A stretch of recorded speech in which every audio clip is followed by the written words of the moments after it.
Assalamualaikum warahmatullahi wabarakatuh. Salam sejahtera, salam UiTM di hatiku. Saya ucapkan selamat datang pada yang berusaha tetamu jemputan kita, para hadirin yang hadir, pensyarah-pensyarah, rakan-rakan, sahabat-sahabat yang menyaksikan siaran ini secara langsung menerusi aplikasi Webex. InsyaAllah pada hari ini, panel jemputan kita akan membincangkan tentang topik berkaitan pengurusan projek pembinaan atau lebih dekat dengan kita adalah budak BS urus projek pembinaan. Okey, dan saya kira amat elok sekiranya saya mulakan sesi kita pada pagi ini dengan serangkap pantun. Indah berbalam si awan petang, berarak di celah pohon ara. Pemanis kata, selamat datang, awal bismillah, pembuka bicara. Tanpa membuang masa, saya ingin menjemput Surveyor Dr. Hikmah Kamarudin selaku penyelaras webinar untuk menyampaikan kata alu-aluan. Dipersilakan. Okay, terima kasih Cik Moderator, Cik Wan Rusliza ya, cantik sekali pantunnya. Alright, terlebih dahulu saya ingin menyampaikan salam daripada Ketua Pusat Pengajian kita, Dr. Julaidah Kaliwan, dan beliau tak dapat hadir pada minggu ini kerana ada program lain yang tak dapat dielakkan. Okey, terlebih dahulu saya bersyukur kepada Ilahi kerana kita dapat berkumpul lagi pada hari ini dalam siri webinar perkongsian alumni Ukur Bangunan, dan kali ini kita bersama Encik Muhammad Azamuddin bin Hasanuddin, Construction Manager Syarikat Pembinaan Anggerik Sdn Berhad. Okay. Seperti yang kita sedia maklum, program perkongsian alumni ini telah mula dijalankan sejak Oktober last year, 2021 ya. Alumni jemputan kita berkongsi tak kira lah dari segi pengalaman mereka sebagai pelajar, sebagai graduan dan juga pengalaman semasa bekerja, dan ada juga yang diselitkan dengan kisah-kisah percintaan. Macam mana menguruskan diri sambil belajar, sambil merancang untuk masa depan kan. Alright. So harapan saya anak-anak BS ya, anak-anak ukur bangunan dan juga peserta di luar sana dapat mengambil tips-tips yang berharga daripada perkongsian hari ini, dan boleh memberi soalan jika ada ya di ruangan chat ataupun ruangan Q&A, dan juga seperti biasa ramai juga yang terus menghantar soalan kepada moderator. Okey, jadinya tanpa berlengah masa lagi, diminta saudari moderator memperkenalkan alumni jemputan kita, dan seterusnya Cik Azam akan menyampaikan perkongsiannya. Dipersilakan. Okay, terima kasih diucapkan kepada Surveyor Dr. Hikmah Kamarudin di atas ucapan alu-aluan. Okay, jadi izinkan saya memperkenalkan tetamu jemputan kita pada hari ini. Nama diberi ialah Encik Muhammad Azamuddin bin Hasanuddin. Encik Azam merupakan Construction Manager di Syarikat Pembinaan Anggerik Sdn Berhad.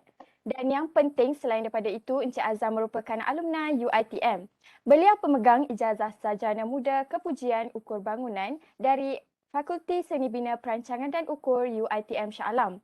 Untuk pengetahuan para hadirin dan rakan-rakan sekalian, Encik Azam sekarang sedang melanjutkan pelajaran secara part-time dalam Master of Science in Integrated Construction Project Management di UiTM Shah Alam. Beliau juga pernah memegang jawatan Timbalan Presiden BISA pada tahun 2019-2020. Untuk pengetahuan semua, Encik Azam berjaya mendapat 4 kali anugerah dekan semasa ijazah sarjana muda beliau. Okay. Beliau pernah, dalam education background, beliau merupakan graduan Diploma in Industrial Electronic Process Instrumentation and Control. Seterusnya, beliau melanjutkan pelajaran ke UiTM Shah Alam dalam sarjana muda ukur bangunan dari tahun 2017 hingga 2021. Dan sekarang beliau merupakan graduate technologist. Seterusnya, Encik Azam merupakan site engineer, pernah menjadi site engineer di site Putrajaya dan construction manager di site Kuala Berang. Beliau pernah menjalani latihan industri dalam bidang operation di Port Dickson Power Berhad pada tahun 2015 dan juga dalam bidang rail infrastructure di Mass Rapid Corporation Berhad pada tahun 2020-2021. Jadi, Encik Azam bukanlah cala-cala orang kerana beliau mempunyai banyak pengalaman dalam operation, maintenance, design, audit, menguruskan subkontraktor, supplier dan sebagainya. Jadi, saya ingin mengucapkan selamat datang kepada Encik Azamuddin dan para hadirin sekalian ke webinar kita pada kali ini. Sebelum kita pergi ke webinar kita, Encik Azam, izinkan saya bagi tahulah sedikit sebanyak mengenai program kita pada hari ini. Jadi, webinar kita dilaksanakan dengan kerjasama Pusat Pengajar Ukur Bangunan FSPU UiTM Shah Alam dengan sokongan Pertubuhan Juruukur Diraja Malaysia, BS Division, RSM dan juga Malaysian Association of Registered Surveyor, MyRBS.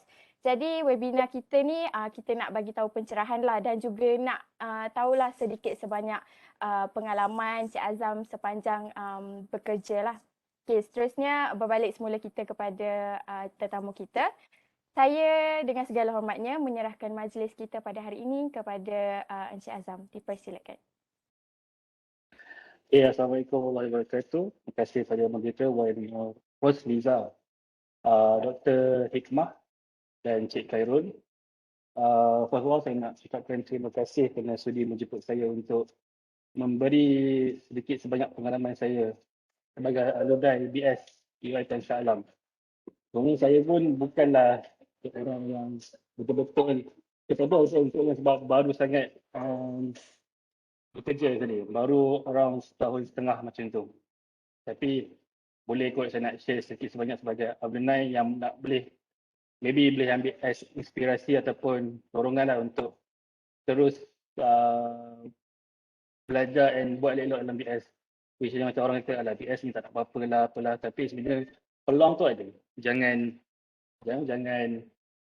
takut lah untuk mencuba. Okay, saya nak share sikit lah. Actually moderator kita dah kenalkan diri saya kot. Saya ulang saya je. Nama saya Muhammad Azamuddin bin Hasanuddin.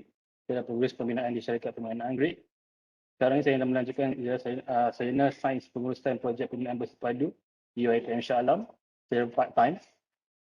Saya juga adalah alumni ijazah sarjana muda ukur bangunan pada 2017 dan 2021. Sebelum saya sambung ijazah, saya adalah diploma Industrial Elektronik di German Machine Institute GMI. Dan saya pun dah register as member graduate of MBOT dan RSM graduate member. Okay, before saya nak pergi lebih lanjut tentang saya sebagai pekerjaan, saya nak tunjuk dulu saya sebagai seorang pelajar BS. Saya rasa pelajar BS, saya pun just like normal ordinary people yang selama ni habis present kita ambil gambar semua kan. Inilah kehidupan saya sebagai student di UiTM Shah Alam. Dan saya juga melibatkan diri dalam aktiviti universiti actually. Saya adalah timbalan presiden untuk Petang Bisa dan saya juga adalah bekas ex-player untuk SAF Sukan Fakulti untuk FSPU dalam Taekwondo, and then I got my silver medal for that category lah. And then bukan kata kita kata macam student tak boleh buat apa. Don't be like that lah, nanti sama when kita dah soalan pekerjaan kita rasa macam regret tak mencuba apa yang boleh kat universiti tu. Sebab untuk cuba semua ni kita kena, untuk dapat connection or everything, kita kena explore a new thing. Jangan just duduk dekat fakulti nak konon nak belajar. Which is I know, I'm a student also. Saya tak belajar sangat pun sebenarnya kan. Tapi kita kena explore everything. Kita kena buka, kita kena cabang untuk dapat connection, dapat jumpa orang baru. Sebab jangan limitkan diri kita hanya untuk fakulti kita je. Itu sebab nanti kita masuk bidang pekerjaan ni, connection ni ada jumpa. Masuk kat site, you kasih belajar itu juga. Sebenarnya benda-benda tu dah kena build pada awal. Jangan cara bercakap, cara kita berinteraksi dengan orang, semua tu dipupuk dan boleh digarapkan semasa kita sebagai student lah. So jangan limitkan kita punya peluang masa belajar tu hanya untuk duduk saja dan tak buat apa-apa. Please explore. Sebab this is time you nak build for your own connection. Okay. And then kalau ada apa-apa event UiTM buat, please join. Sebab masa itulah kita akan jumpa, macam saya cakap ni, nak jumpa kawan baru yang bukan hanya kepada department kita, kita boleh jumpa department lain macam US, macam apa lagi, civil engineering yang related dengan kita. So benda-benda tu kena dibuat pada awal lah.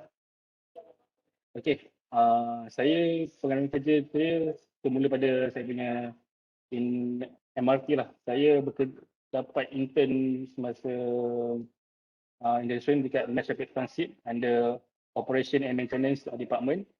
Tapi saya dah diberi peluang untuk jaga dua benda actually. Satu adalah construction site, nombor dua adalah maintenance dan operation. Okay. Untuk construction, saya jaga di site HKL. Tan yang gambar ni adalah tunnel HKL tunnel ni. So saya ditugas sebagai QAQC. Maksudnya saya buat more inspection work. QAQC tu maybe orang kata okay buat documentation semua. Tak. When we talk about QAQC ni, kita semua benda kita buat untuk inspect barang, delivery barang, everything. So when concreting work, kita kena check betul kita pakai the exact besi or apa-apa yang betul dalam drawing. So that's QAQC part lah. So dekat construction saya dalam 3 bulan macam tu tak silap saya masa kat MRT tu. And then after 3 months tu saya dipindahkan pada maintenance and operation. Masa tu lah kita akan belajar about CMMS, everything. Selama ni kita hanya based on buku. Apa tu CMMS? Tak tahu kan. Sekarang ni dekat MRT dia tunjuk everything. Okay, ni Azam, ni CMMS. So apa-apa masalah yang berlaku, ni lah kita control center nama itu panggil. So satu cakap, jangan kata budak BS ni tak ada peluang. Even saya baru dapat MRT as intern kan. So kita kena cari peluang, jangan menunggu peluang. So macam MRT ni dia build my confidence into both sides punya experience. Satu operation, satu construction.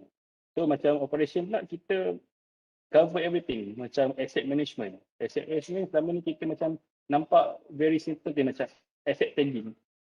Asset tagging kalau semua perasan, asset tagging yang dekat UiTM apa tulis dekat code dekat dia proxy semua tu kan. I tulis nombor-nombor everything tu. That is one of the asset tagging. Asset tagging tu very very important untuk kita nak buat audit everything untuk tengok kita punya barang tu okey tak okey. And then cukup tak cukup. When we spend something, we must have audit. Nak ada audit kata okey, aku beli 10 contoh ni contoh simple analogi. Contohnya okey, aku beli 10 kursi. And then akhir tahun ada tak 10 kursi tu? What is condition of 10 kursi tu? That's the important asset tagging. So biasa kita tengok benda-benda ni macam sekarang ni yang saya gambar yang ada train ni adalah train MRT untuk phase 2. Kalau semua pernah boleh nampak beza kot. Phase 1 and phase 2 punya train berbeza. So ni ialah maksudnya kita buat inspection of phase 2 punya train. Tengok dia punya banyak benda lah macam kita tengok viaduct dia, tengok dia punya all the sensor, everything. Memang kita learning process memang kita tak belajar dekat UiTM about train. Tapi masa ni lah kita nak tunjuk yang kita pun boleh dapat, boleh capture apa yang diterangkan oleh diorang. Jangan kita rasa aku tak belajar, aku tak belajar kat UiTM, aku tak boleh nak buat. No, jangan have that size of thing kata aku tak belajar, aku tak boleh nak cuba langsung. It's a new thing for me. Alhamdulillah, I get a lot of experience when I go to MRT lah actually. Okay, and then pengalaman kerja saya dekat and then habis je intern, alhamdulillah saya rasa duduk rumah sampai sebulan kot, 2 minggu je kot. And then saya dapat kerja sebagai jurutapak dekat Cep Berjaya. Itu membuat pembinaan rumah 107 unit Superlink kat Sebuah 14. Harga rumah tu, harga projek tu 120 million. And then dekat situ lah, dekat sini saya rasa kita buat apa yang BS belajar. BS yang macam kita selama ni kita bawa quality kan. Sebab kita check bangunan, quality bangunan. Kita buat di lab survey, kita buat apa semua ni. Masa ni kita buat dekat site sebenarnya. Sebab saya pun jadi jurutapak / QAQC engineer. Sebab saya dah pernah ada experience kat MRT tu, dia ambil peluang saya jadi QC engineer juga. So maksudnya kita kena check all the architecture work, civil work, semua benda. Sebenarnya macam architecture work, maybe orang cakap lah simple je, tak ada masalah pun. Tapi architecture work ni lah very crucial part. Civil work tu, and then civil work tu saya rasa tak susah. Dia straight to the point. Tapi untuk architecture work tu very difficult. Sebab detailing dia tu berbeza. Detailing dia everything. Even groove line tu pun dia main peranan tau. Macam drawing tunjuk groove line ni macam ni macam ni. Dia tunjuk aku macam ni punya groove line. Dia salah memang totally out lah. So that's why kita kena before kita nak buat apa-apa, nak buat inspection ke apa, please baca drawing betul-betul. And then make a proper documentation. Jangan kita hanya pergi nak buat inspection. Pergi lah inspection tapi tak tahu apa yang otak. So benda ni before kita nak buat apa-apa pun memang kita kena ada basic lah. Kena ada base kita. Okay, based on apa kita nak tengok. Okay, that's why drawing tu penting.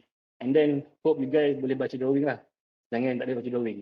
Sebab drawing very important that side. Sebab this a legal thing kan. So kalau tak boleh baca drawing, memang very difficult. So drawing, please make sure faham apa drawing tulis.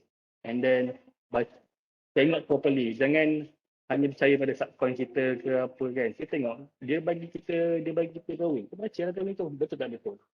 And then,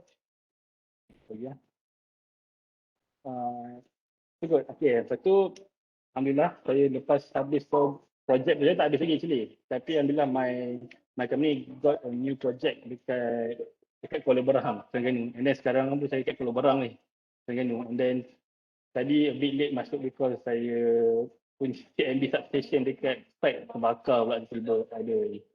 So sekarang ni saya kat KFC, Kuala Berang. So projek kat KFC dekat Kuala Berang ni nilai projek dah 42 juta. 42 juta ni sekarang ni kita buat untuk infrastruktur rela Timur, which is kita cover, dia projek kecil 42 juta tapi dia experience wise saya rasa boleh dapat banyak grab lah. Sebab sekarang ni kat rela tu dia kawasan berbukit, kita kena buat soil nailing lah, ERP, environmental punya protection kita kena belajar semua. And then as a construction manager, we need to know everything, every detail of drawing kena tahu. Sebab kita like a reference to others kat kita.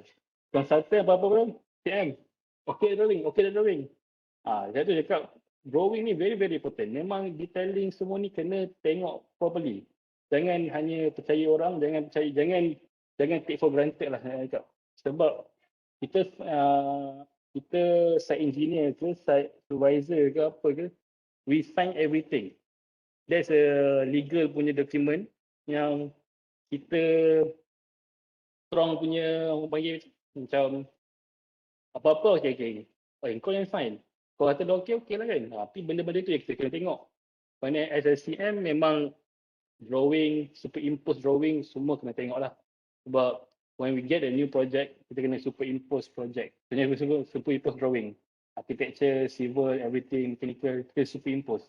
Tengok discrepancy of drawing apa yang ada. Sebab tak nak benda-benda tu berlaku selepas kita buat kerja. Yang tu yang kebanyakan berlaku lah. And then, dan saya pun bukan nak kata saya power tapi bukan kata saya ni hebat ke apa, memang saya pun pernah laku benda ni juga. Kat side sini pun saya ada temis satu benda, kena buat RFI. RF tu stand for Request for Information. Semua nak betulkan. Tapi sebenarnya as a contractor tu kita kena tengok semua detailing tu lah. And then,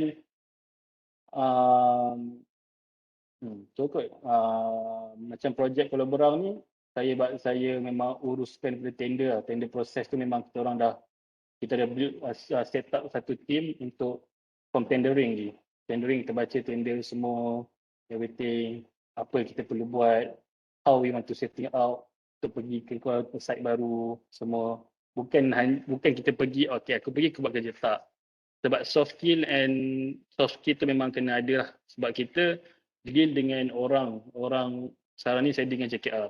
So how we want to deal with JKR tu, kita ada manners dia lah, kena ada cara-cara dia. Janganlah kita tolong anggap macam kita ni masuk je site, masuk je bekerja ni dah kita tahu. Kita pergi Allah SWT Muhammad. Kita cakap kita masuk je dalam pekerjaan ni, tolonglah anggap benda tu sebagai serius thing lah. Jangan anggap alah tak apa, tak payah buat pun tak apa, tak ada. Jangan. Masuk dalam pekerjaan ni, responsibility on you. We pay you for the responsibility. Kita bayar awak untuk responsibility. Bos takkan tengok dah kerja-kerja bawah, memang kita, tapi if anything happen, kita lah kena. Lepas tu, from tender-tender ni pun kita pernah belajar saya kat UiTM. Baca bajet BQ, everything. Sebab kadang-kadang BQ opportunities dengan drawing berbeza. Kita tengok balik. Kadang-kadang BQ cakap macam ni. Macam sekarang ni, kat my site, BQ cakap kena pakai 70 times twice untuk piling work. Ni piling work kan. 70 times twice, which is 140 lah. Tapi in BQ, 35 je. So benda tu yang kita kena tengok. Tapi itulah, kita pun as contractor pun tak ada kata-kata betul lah semua. Ada salah. Macam Andy pun sebenarnya kerugian untuk company lah sebenarnya, sebab kita ambil 200 ton punya filing machine ni. Sebenarnya tak perlu pun ada 200 ton punya filing machine. Kita perlu ambil yang untuk 140 cukup lah. Untuk 70 cukup lah. Kenapa nak sampai 200 ton kan? So benda-benda tu pun dah ini menyebabkan cost. Lepas tu benda-benda ni please make sure benda-benda tu memang kena tengok properly lah. Jangan take for, macam saya kata, jangan take for granted. And then before we start piling work ni, kita macam saya cakap ni, kemudahan dan infrastruktur kan. Ada dah bangunan existing di Kuala Berang ni, dekat Rela ni. So kita orang which is upgrade and tambah benda baru lah dekat sana. Dekat kita buat asrama, kita buat TMB substation, kita buat lapang sasar, semua banyak benda.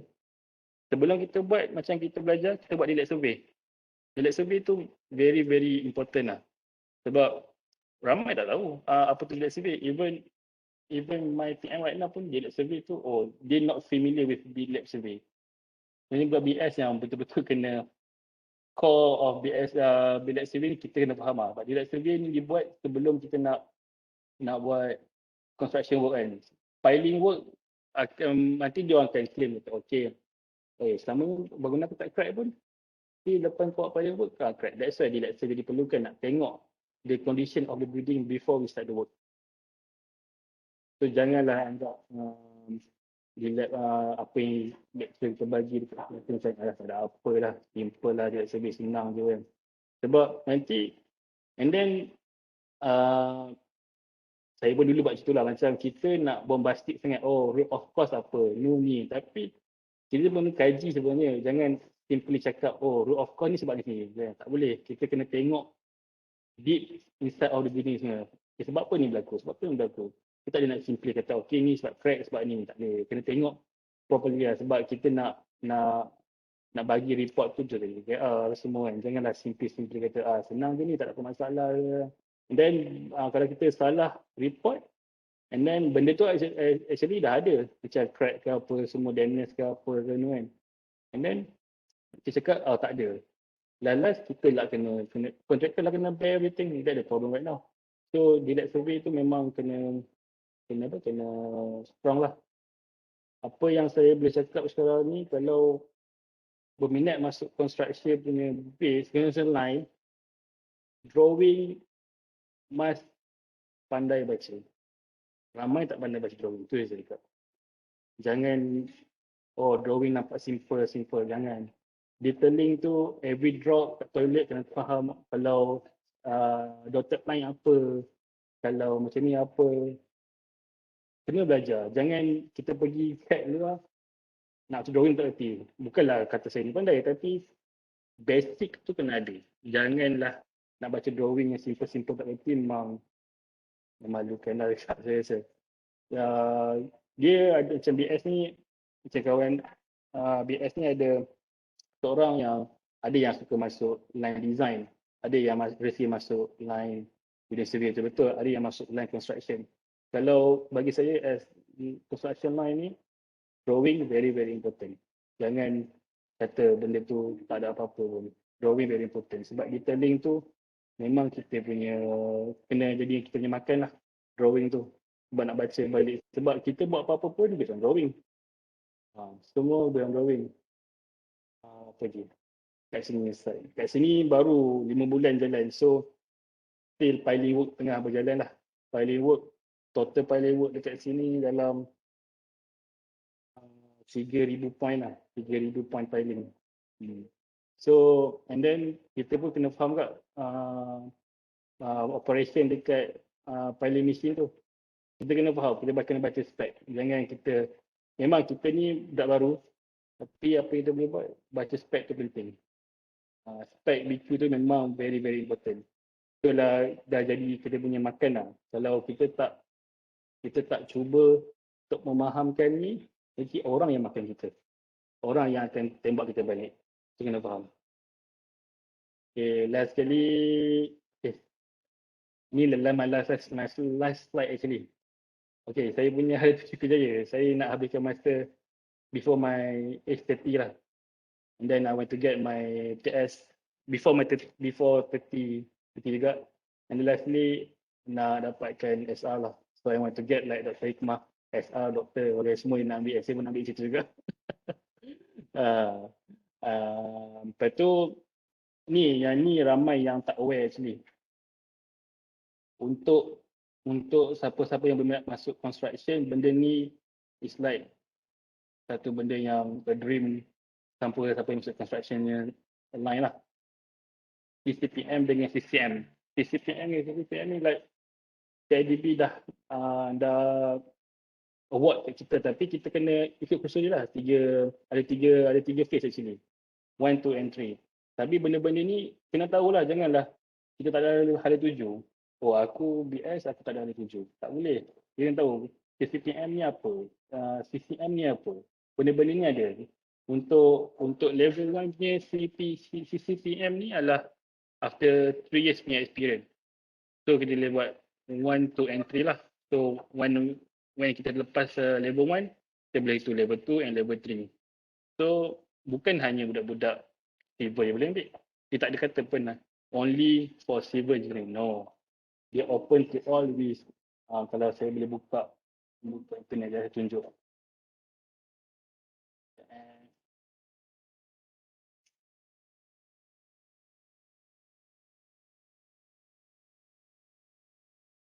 Yeah.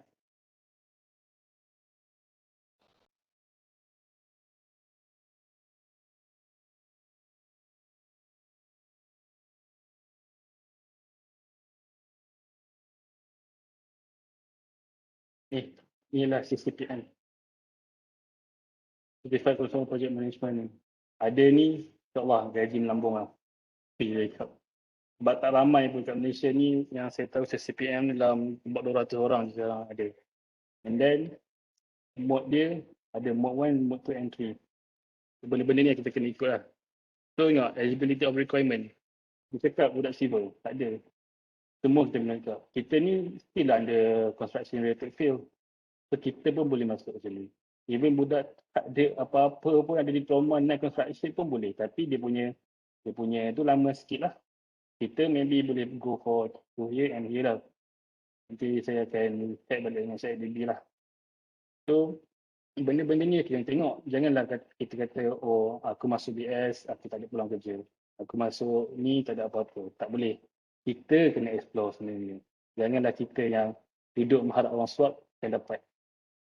Kita kena mencari. Janganlah kata, oh tak adalah BS ni tak ada kerja. Memanglah kita tak ada akta, tapi janganlah nak tunggu akta baru tak nak bekerja kan. Memang tak lah. Tambah lelaki lah nak bagi anak bini makan. Kenalah cari benda-benda tu. Apa yang boleh kita enhancekan kita punya knowledge lagi. Apa yang kita boleh tambah dia punya experience. Apa dia tambah kita punya insert ke apa. Kalau dia ambil civil engineering sekalipun, tapi kita pun ada base, kita ada construction punya experience. Why not kita try semua benda tu? Jangan limitkan diri kita. Jangan kata, oh aku ni BS, tak boleh buat apa lah. No such thing. Kena cari. Janganlah, saya cakap, jangan harap orang mencari kat awak. Tolong cari. I think that's all for my sharing right now. Tak ada apa sebenarnya. Okay, terima kasih. Okay, terima kasih diucapkan kepada Encik Azam atas kesudian untuk berkongsi pengalaman sepanjang bekerja, sepanjang belajar. Okay, so semoga perkongsian daripada Encik Azam kita dapat memberikan inspirasi lah kepada adik-adik BS kita, untuk saya sendiri, untuk semualah, senang. Okay. So dari tadi kita pun dapat lihat lah banyak pengalaman, perkongsian kan. So kalau dari saya sendiri, okay, saya sekarang ni saya akan buka untuk sesi soal jawab. Okay, para pelajar boleh mengemukakan soalan di ruangan komen. Okay, dari saya sendiri, saya nak bertanya dekat Encik Azam. Okay, sepanjang dalam proses untuk ni lah apa, memohon kerja ataupun proses untuk dapatkan kerja tu, macam mana perjalanan Cik Azam? Maksudnya dari segi start daripada intern, lepas tu sampai dapat betul-betul kerja tetap. Okay. Saya ni jenis suka mencari. To be honest, memang suka mencari. Macam saya yang kerja Senazri dulu. Pak Senazri lah our coordinator untuk internship actually. Saya macam, sir, bila boleh dapat surat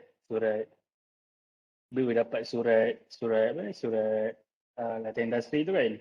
So kita sebenarnya untuk mencari apa kita nak tu, kita kena buat pada awal. Jangan tunggu lambat. Macam maybe saya dah cakap, okey minggu ke-5 ke-6 baru saya akan bagi surat ke apa semua ni kan. Macam tu untuk intern lah. So sebenarnya kita dah start mencari, dah listkan macam nak internship. Takkanlah kita nak internship tempat biasa-biasa. Impossible lah kan. Tak tahu orang lain. Macam saya berminat cari, aku ada aim, aku nak masuk MRT ataupun masuk GRC punya company katakan kan. Okay, aku ada aim, apa yang aku nak buat. So listkan siap, siapa kita kena cari dekat LinkedIn tu, tengok siapa the person in charge dia yang pasal. Memang susah nak cari tapi kena cari. Jangan menunggulah siapa person in charge yang boleh untuk ambil intern student, which company yang akan terima student. And then apa yang kita kena buat, tengok apa yang kita minat. FM ke, construction ke, tengok apa kita minat. Benda tu kena cari pada awal. Even saya dapat kerja ni pun, saya dah cari, saya masih intern, saya tak mencari dah. Saya pergi tanya HR MRT, ada kerja kosong tak cik kalau saya apply intern, ada tak? Dia tu tak ada for now. So kita takkanlah, tadi memang to be honest saya minat nak kerja MRT. That's my dream company actually. In construction yang 4. Then I pray MRT 3 berjalan. I pray for MRT 3 jalan lah. So kita kena start mencari. Sebenarnya macam okay, intern habis lagi 2 bulan. Masa lagi 2 bulan tu dah start hantar resume kat semua company kita minat. Jangan habis je intern tu nak cari. Bukan macam tu. So, proses nak dapat kerja ni ada orang rezeki dapat awal, ada rezeki dapat lambat. Tapi kita boleh buat apa yang kita boleh buat lah. Yang on our control, in our control. Sebenarnya macam saya dah memang start mencari awal lah. Memang lagi 2 bulan nak habis intern dah start mencari list of company yang mana yang ada kerja kosong, mana perlukan design engineer ke apa-apa ke. Jangan kata kita BS design engineer, boleh je. Kita lah kena belajar lah sebenarnya. Janganlah kita, aku ni BS, aku engineering. No. Buat je. Boleh je, tak ada masalah. So preparation is number 1 lah. And then doa tawakal tu nombor 2, 3. And then semua kena buat lah sebenarnya. Tapi like saya kata, ada orang yang tak kisah macam, tak apalah aku habis intern baru aku nak buat. Kalau dia tak ada apa-apa komitmen ke saya rasa nak kerja awal, tak apalah. Kalau orang memang nak kerja awal, buat pada awal. Even nak intern pun buat pada awal. Buat pada awal. Macam buat pada awal lah sebenarnya kita dah prepare list kind company. Sebab maybe company kita nak tak ada. So kita carilah. So kita kena buat backup 1, 2, 3 and 4 lah. Macam let's say kita dapat MRT. Sebetulnya MRT tak dapat. Kita cari company lain kan. So kena dah list awal. Hantar je semua. dapat je semua baru kita tapis. Mana kita nak, apa kita nak. Dan saya dapat, masih intern saya dapat 5 company je saya. MRT, DBKL, Matrix, Construction. So, kita tapis lah apa kita nak. Apa yang kita nak, apa yang kita betul nak. And then, ada tak peluang kita kat sana. Try je. And then, duration tu number one lah sebenarnya. Gitu. Okay. Terima kasih. Okay, ada soalan juga. Okay. Selepas graduate, berapa lama Encik Azam ambil masa untuk sedar yang minat Encik Azam dalam bidang pembinaan dan project management? Susah juga tu kan? Itulah, saya sebenarnya, saya tak minat sangat nak masuk construction sebenarnya. Saya lebih nak minat ke FM. Baik pun saya kat Puan, saya masuk FM. Tetapi rezeki saya memang tak menghalalkan FM. Memang semua ke construction je. Macam tu. And then, like saya kata tadi, kita jangan limitkan diri kita lah. Sebenarnya, benda-benda tu kita macam, okay, sekarang ni memang rezeki aku dekat construction. So, apa yang aku boleh buat on construction yang lain? Apa kita boleh buat? Tengok balik journey pathway kita semua. That's why, mula saya memang kurang minat lah. To be honest, saya memang kurang minat construction. Sebab saya nak duduk kat office, tak nak pandang-pandang, tak hitam. Nak duduk office nak putih je, nak relax balik office hour kan. Tapi tu bukan rezeki lah. Memang dapat construction tu, kita kena lambat on. Kita kena buat, tapi buat lebih baik. Jangan buat hanya ala kadar lah. Ala aku buat, aku masuk ni sebab terpaksa je. Jangan. Buat habis baik. Mana tahu, masa kita tengah perjalanan kita macam cakap bercinta. Oh, tak nak. Lepas tu, bercinta juga dengan orang tu kan. Sama macam bekerja, kita tak nak. Tapi Allah dah bagi jenis macam tu. Kita kena buat habis baik lah. Baik tengok Alhamdulillah. Kita dapat rezeki kat situ. Kita dah start dalam construction tu memang dah kena, yes, this is my aim. Aku kena buat apa ada tujuan aku, apa aku jadi 5 and 10 years lagi. Jangan menunggu orang, kita kena bergerak depan terus. Berapa lama tak tahulah, tapi dalam perjalanan nak bercinta construction tu memang sikit kan, nak faham the nature of construction. Sebab construction memang penat. Kita balik tu, sebab saya ni macam like family guy lah. Macam aku nak balik rumah, nak relax. Tu je saya.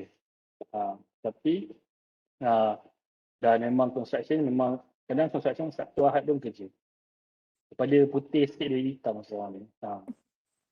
So construction memang Sabtu Ahad bekerja, memang nature kita memang penat lah, tak nasi memang penat. Kadang kita balik macam masa dekat MRT tu, masa construction, balik 12 malam setiap hari sebab ada concreting. Sebab masa dekat MRT tu dia kerja shift 24 hours kan. So kita ni as intern kena jaga juga diorang punya concreting tu. Balik ke 12 malam, pukul 7 kan dia start dah.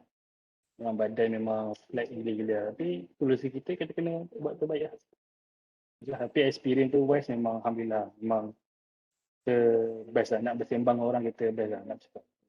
Betul. Sebab lagipun construction ni kan dia banyak kan, boleh communicate dengan semua orang. Lepas kita pun boleh banyak lah kiranya. Tapi itulah cuma cabaran dia banyak lah sikit. Betul. Masa semua. Okay, lagi saya nak tanyalah sebab kan kalau site kan, construction site ni macam mostly lelaki je. So kalau ada ke peluang macam untuk sesuai tak perempuan yang kerja dekat site tu? Ke tak ada sepanjang Encik Azam kerja? Itu tough question sebenarnya sebab saya panjang dekat site ada je perempuan, memang ada je. Tapi tak tahu nak kata, tapi takut nanti sebab tapi based on experience saya lah, siapa yang masuk site tu banyak tak kahwin lah dengan perempuan. Sebab dia busy kan? Busy, So nak masuk construction boleh, nak masuk construction boleh, tapi masuk lepas dapat experience jadi consultant tu okay kot, jangan masuk site. So consultant ni dia office based. Dia bukanlah kata halangan untuk budak perempuan ke apa nak jadi masuk construction yang tu, tak ada masalah. Dia depend on dia punya family jugalah. Kena bakal husband dia, apa family dia, okay tak okay. Sebab nature of construction ni memang you're dealing with banyak orang, subcontractor, your workers, bangla, Indian, everything. Adakah you ada capable untuk marah dia orang? Bukan kita marah benci, marah kita kena tegas, dekat side dengan tegas. Marah tu normal. And then bergaduh tu normal juga. Kalau memang kita boleh, tak ada masalah pun. And then kalau family dia faham, tak ada masalah. Tak ada masalah at all. Kita lah kena build minat kita. Maybe lah dia as a perempuan set target. Okay, aku dah duduk site 3 tahun. Ada set aku dah experience, aku jadi consultant. Go ahead. Jangan limitkan kata, aku tak nak lah set aku. Janganlah. Boleh je nak buat. Tapi kita ada time frame. Apabila aku jadi construction, apabila aku masuk contractor je, apabila. Maybe macam 3 years aku nak bring, 3 years aku nak pergi ke consultation firm. Pergi lah. Consultant firm best. Dia rehat. Kita kerja 6 hari seminggu, dia orang kerja 5 hari seminggu je. Office hour kan. Dia orang tak ada masalah. Itulah banyaklah kira perempuan ni kena tough lah sikit kalau nak ambil construction Sangat. tu. Sangat. Sebab saya pun ada jugalah minat nak masuk construction macam-macam fikir. Okay, Sangat. so okay. Okay, jadi kita tengok soalan seterusnya. Okay, Assalamualaikum. Saya nak bertanya, apa pendapat Encik Azam jika kita ambil kursus-kursus pendek selepas tamat belajar seperti kursus keselamatan atau kursus-kursus berkaitan pembinaan sebagai added value dalam diri seseorang tu untuk bersaing dalam mencari kerja? Pendapat kalau ambil Syah kursus sini pendek. Syah ke? Syah sini Syah. Betul. Dari Syah Aziz. Syah sini, dia ni lagi hebat dari saya sebenarnya. Dia ni Presiden Bisa tu. Oh Bekas kan. Memang this depend on orang. Kalau memang sekarang ni nak buat benda tu sebagai added value memang betul, boleh. Tak ada masalah. Benda tu memberi peluang pada kita actually, membuka peluang kita actually. Macam saya kata tadi lah. When you become SHO, memang line construction, line which is nak jadi construction punya background tu memang dah tak ada lah.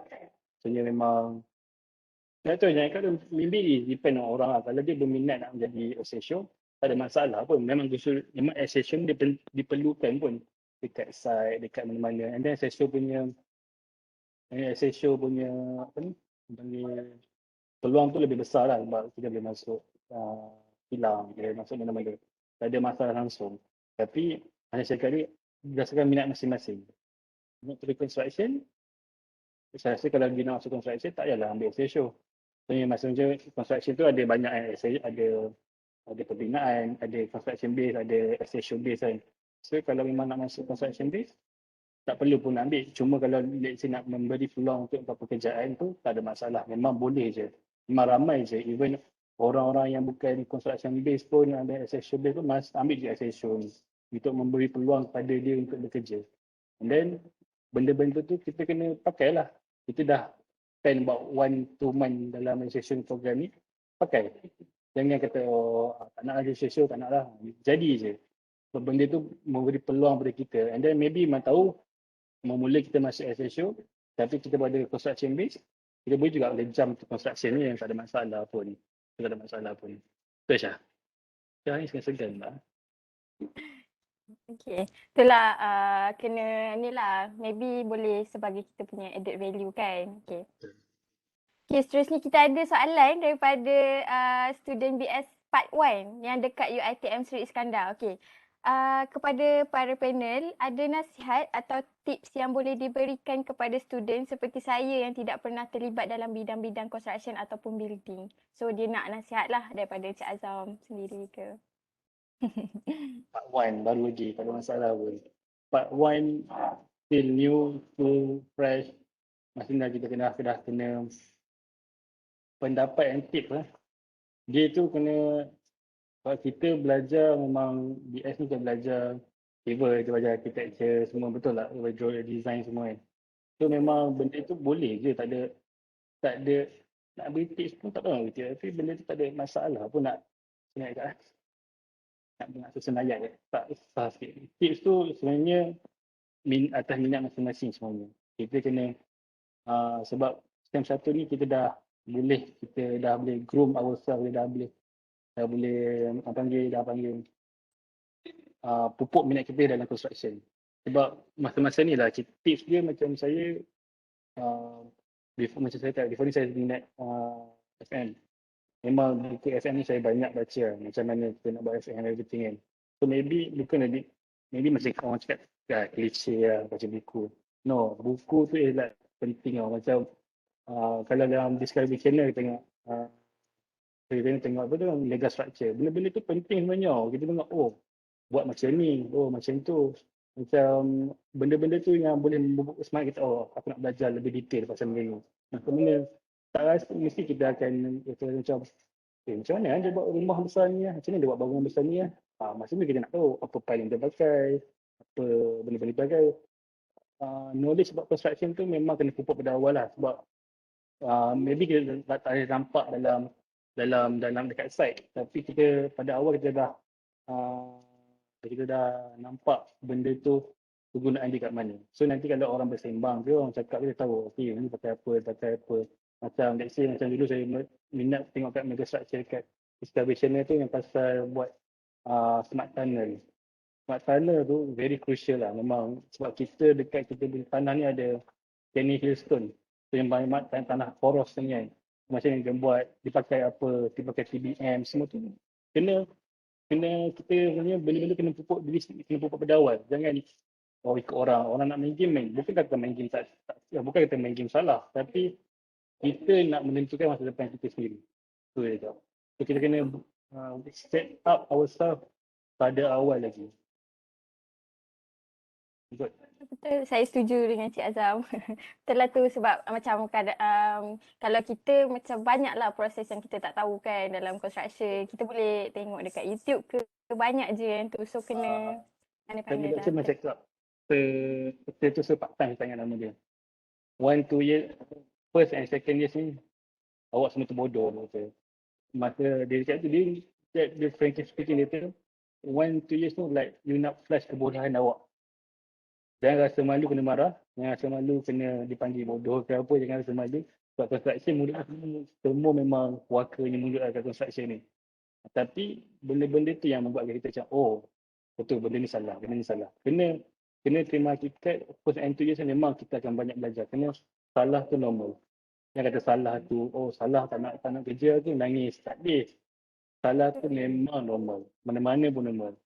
And then kalau kena marah jangan simpan hati lah. Anggap benda tu, aku buat benda ni sebab apa kan. Dan aku salah, aku buat macam ni salah sebab apa juga. Kena tahulah, jangan kata kena marah, tak nak lah kerja, tak nak lah kerja.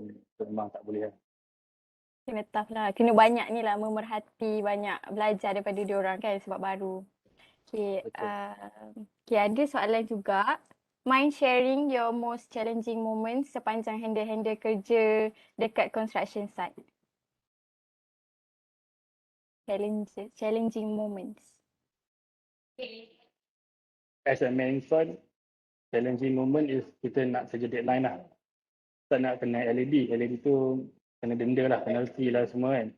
And then challenging saya rasa kita nak jaga site, kalau site tak ada masalah, tak ada masalah. Kalau benda tu properly, je.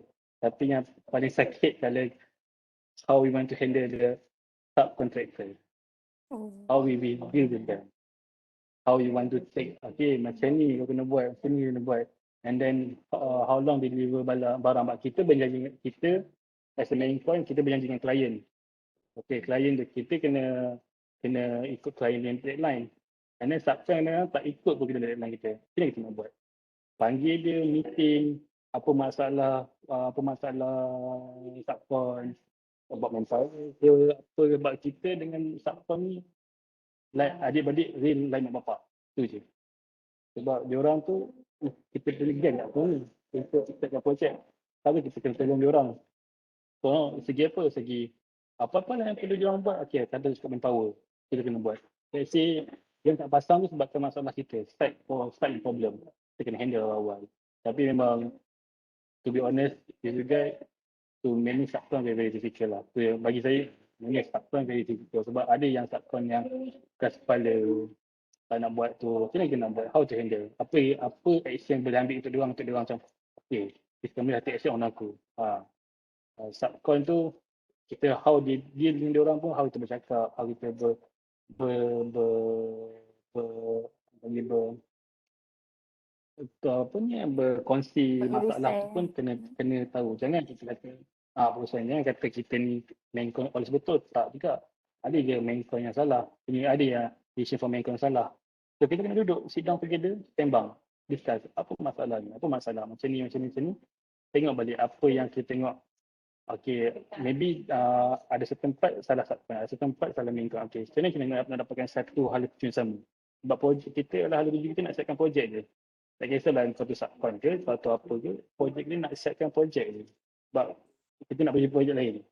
Tak nak lama kat situ. Habis projek belah, let go je kan. Jangan kata, kita Betul. cari hal tuju yang sama lah. So subcon dengan main con ni memang kena like couple lah. Like couple. Kena betul-betul bertoleransi lah. And then that's why cakap ni, soft skill very important. How we deal with them important. Kita ni sebenarnya nak marah boleh ya. Of course semua tu kan. Tapi tak boleh. Kita deal with manusia. How we cakap diorang, how we handle diorang pun tahu. Diorang pun ada hati, perasaan semua. Tak ada nak tembak diorang je, tak boleh juga. Benda-benda tu kena penting lah. Lain orang lain cara kan. So banyaklah skill yang kena ada. Okey, untuk soalan terakhir, sebab lagipun kita pun dah kesentukan masa, dah 11.54 dah. Okey, soalan terakhir dari Dr. Irwan. Apakah pandangan majikan atau rakan-rakan sekerja berkenaan latar belakang Tuan Azam dari bidang ukur bangunan? To be honest, diorang banyak tak tahulah apa itu ukur bangunan. Tapi like saya cakap tadi, doktor, kita sendiri kena tonjolkan apa yang kita boleh buat. Jangan kata, saya ni boleh survey, saya tak buat benda macam ni, tak buat jaga site, tak boleh macam tu. Kita majikan mula dia memang ada macam, ukur bangunan, apa yang kau boleh buat sebenarnya? Dia pula tahu. Tapi kita tunjuk, kita boleh buat kerja apa dia orang bagi. That's why macam rezeki saya, itulah amal rezeki saya sebenarnya. In 1 year, saya dah dipromoted di company kan. But they know I can do it lah. How I manage the people, how I deal with people. Kalau takkanlah dia nak bagi satu job yang agak besar sebenarnya. I mean like second position inside lah. Sebenarnya benda tu atas diri kita sebenarnya. Kita kena tunjukkan kita boleh buat lah. Jangan kita nak kata, saya ni BS, saya tahu nak buat ni. Jangan kata tahu. Kita kata, okay bos, saya boleh cuba. And then minta bos guide saya. Cara kita nak cakap dengan bos pun kena ada cara dia. Jangan kata, tak boleh buat bos. Ni memang out terus lah. Ataupun bos saya boleh buat, tapi minta tahu apa pun. Dia pergi cakap, okay bos, saya memang tak pernah buat, tapi saya try nak buat, boleh tak bos? Cara nak bercakap dengan bos, minta tolong bos guide saya. So, first tu maybe dia akan guide kita. Lepas tu dah kita tahu, okay dia pattern macam ni. Kita boleh handle, dia akan lama-lama dia dah macam, okay. Kau handle lah sendiri subcon ni, kau handle lah. Lama-lama dia akan lepas sikit kat kita. Dia before selama ni dia tak percaya kita pun kan. Tapi kita kena build trust kat bos, kata kita boleh buat. And then, jangan kata kita pandai semua. Kita kata pandai semua, susah juga lah. And then, macam ni dia kata boleh buat. Ni tak boleh tu. Kita kena the way kita cakap tu, kena cakap, bos saya try buat, and then saya minta tolong bos untuk guide saya. Cara cakap tu pun main peranan. And then dia pun okay. Tak ni memang tahu, aku nak guide dia. Sebab tu. Pandangan majikan tu macam saya cakap dah. Dia mula ramai tak tahu apa tu BS lah. Kita dah kena tunjukkan diri kita apa tu BS lah. Janganlah, aku ni BS apa-apa tak boleh. Kita kena tunjukkan kita boleh buat, kita mampu untuk buat benda ni. So basically kita kena ni lah banyak belajar. Kena belajar lah, jangan tunjuk kita ni kan. Okay. Kita tak boleh buat apa. Kena tunjuk. Okay, betul. Okay, tu je rasanya untuk sesi soal jawab. Okay, jadi daripada dari saya lah, saya nak cakap terima kasih. Dan untuk pelajar-pelajar BS, saya harap semua dapat mengambil ilmu lah yang dikongsikan tadi daripada Encik Azam. Okay, akhir sekali saya ingin menjemput Surveyor Dr. Hikmah Kamarudin untuk penutup. Okay, terima kasih. Terima kasih moderator dan terima kasih Encik Azam. Okay, kita berbangga ya sebab hari ini kita hit 100 partisipan dan ada juga partisipan daripada UM dan juga partisipan daripada USM. Serta Perak lah of course itu. Terima kasih banyak-banyak. Okey, bab kata Cik Azam tadi ya, ada beberapa tips yang saya petik ya, iaitu bila ada event, tolong join. Okay, jumpa kawan baru. Yang ini sangat penting for your networking. Bukan saja masa belajar, nak buat assignment, juga bila dah kerja nanti. Katakanlah you nak pergi interview, tengok-tengok, masa interview tu, yang nak interview tu orang yang pernah jumpa you masa you student dulu. You pernah dapat maklumat daripada dia, katakan kan. So, kita ni manusia. So, dah ada lah yang nak kata apa, social link tadi tu kan. Kita rasa selesa, dia pun rasa selesa nak ambil kita bekerja. Dan juga Encik Azam tunjukkan betapa berharga pengalaman masa internship, ya, masa latihan praktikal, yang mana bukan semua perkara kita belajar sewaktu menjadi pelajar ukur bangunan, dan tariklah segala ilmu masa latihan praktikal nanti ya, terutama anak-anak BS yang nak pergi latihan praktikal yang akan datang ni. Okey, untuk Part 7 kan. Okey, dan berani, jangan menunggu peluang tapi carilah peluang. Okey, kalau kita tengok Cik Azam tadi, cerita tawaran internship saja ada 5 company yang menawarkan kan.